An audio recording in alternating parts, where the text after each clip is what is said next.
and then along the line now, indications, I mean, that you wanted to, I mean, you took the opposition line.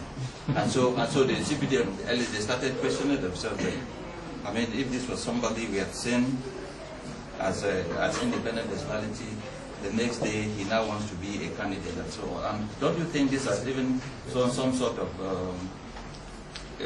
discredited, I mean, your image? Because when you even stand to talk now, what the leadership of this country will say is that it's on opposition. On the first question, I would say sometimes, you know, I know I'm friends with the media, and you all would, I hope, take this kindly. Don't believe everything you read in the media. I have good relations with a lot of people. That's a known fact. And sometimes, you know, I have political differences of opinion on political issues with a lot of people too. I don't think that I have wanted to be the candidate of a party that didn't want to work with me. And so the issues about hostility towards me as a person from the leadership of one of the parties is something that the speculation about hostility towards me by the leadership of the SDF is not something that I lose sleep over, because I have never made a specific request to the leadership of that political party. It's on record. I've never done it. You can verify from your sources or from them. With regards to your second question, I think I need to be very clear. In response to the question that was asked by Caroline, I stated that I am not a member of any political party. That's well noted. Secondly, I was not introduced in this country. I am a Cameroonian. I went to school in Cameroon. I went to Yaoundé University. I worked here in Douala. I was the one who set up the legal department of Cameroon Airlines at the time when Cameroon Airlines was the pride of Cameroonians. I worked with Amadou Bello. I worked with the current Lamido of Garoua, the Minister of Health. I worked with Augustin Frédéric Kodok. I worked with Louis-Claude Nyassa. I worked with Youssoufa Daouda. I was the legal advisor of all of these 5 individuals who are respectable Cameroonians. I worked at SNEC with Obufege. I lived in Bipanda. I lived in Bonamusadi before I went to pursue further studies in the United States. I did not need anybody to introduce me to Cameroon.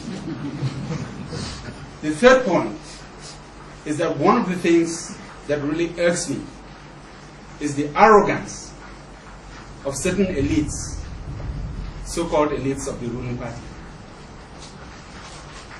I have seen how people have been attacked, even for making recommendations that were the most benign and the most objective and the most fair-minded.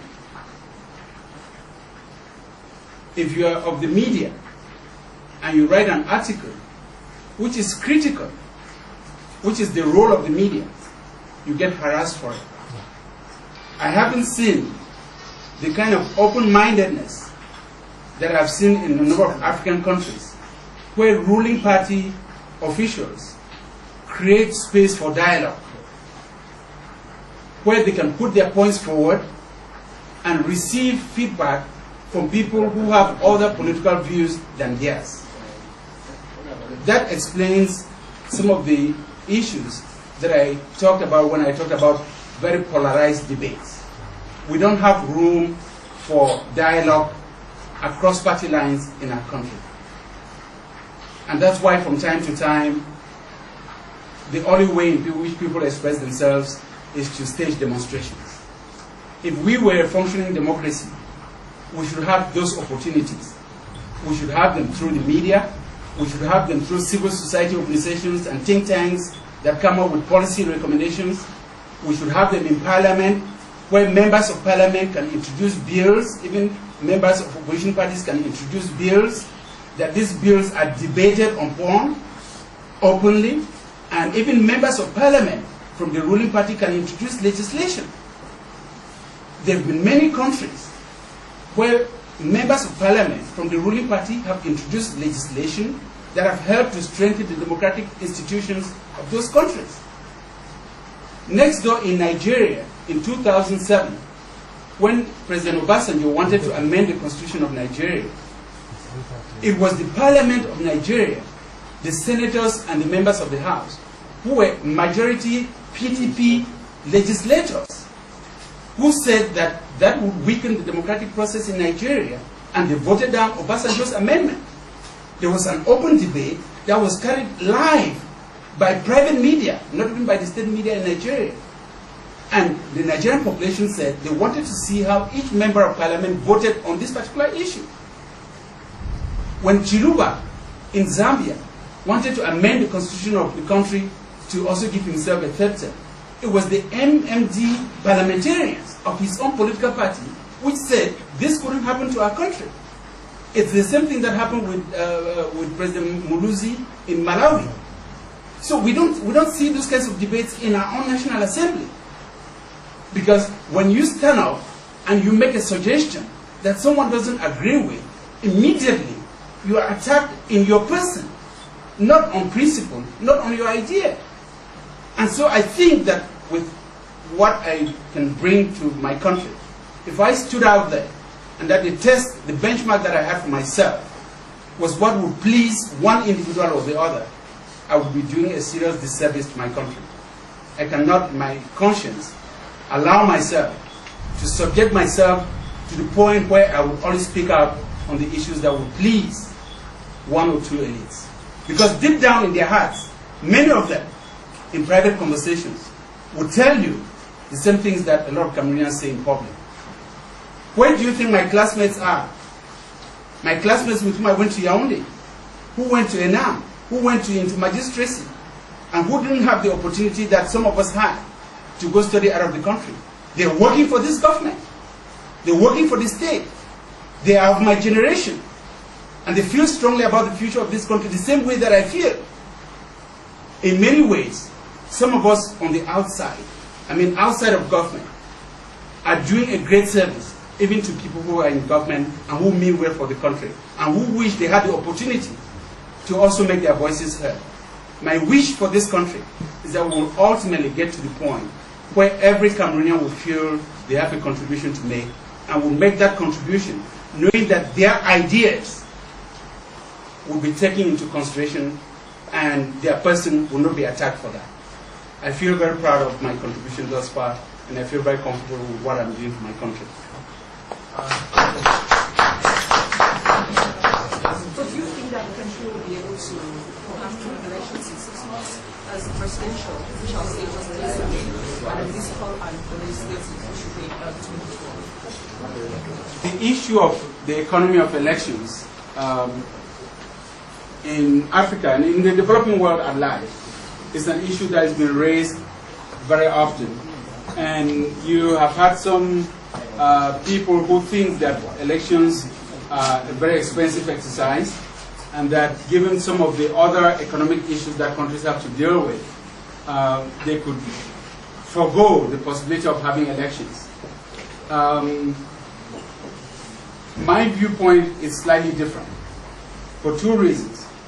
One, the principal reason that you save more in economic terms by having a credible election than by not having an election.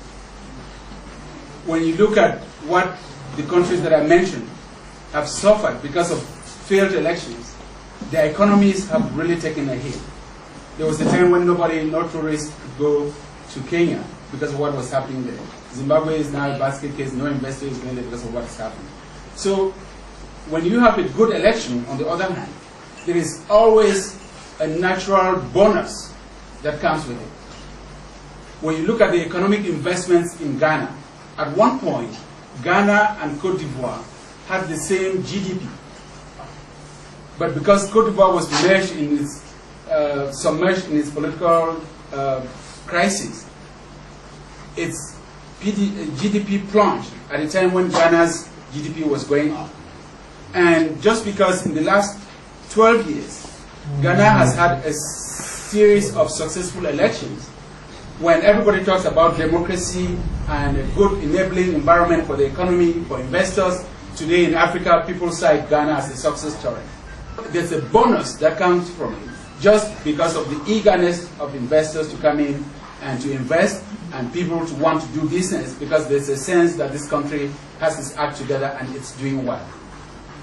My second explanation is that elections do not necessarily have to be expensive.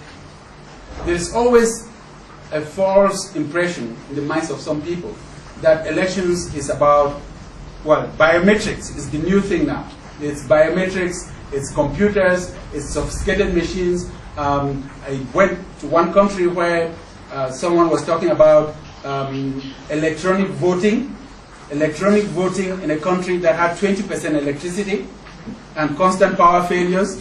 So there's some people who think that election is an opportunity to buy the latest gadgets on the market. But for me, elections are about political space and political will.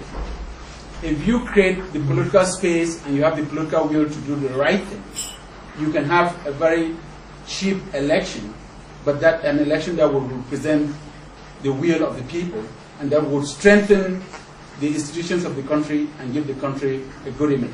Let me just take one simple example that we're facing here in Cameroon. The issue of multiple ballots. Here we are, looking at a presidential election that's going to have 21 candidates. If all 21 candidates are allowed to run, or if some of those that have petitioned the courts are allowed back into the race, we're going to have, because we don't have a single ballot, we're going to have to print 7.5 million times 21. You make the count. If we have approximately, for the purpose of our conversation, if we have 8 million registered voters, and by the way, I'm a registered voter,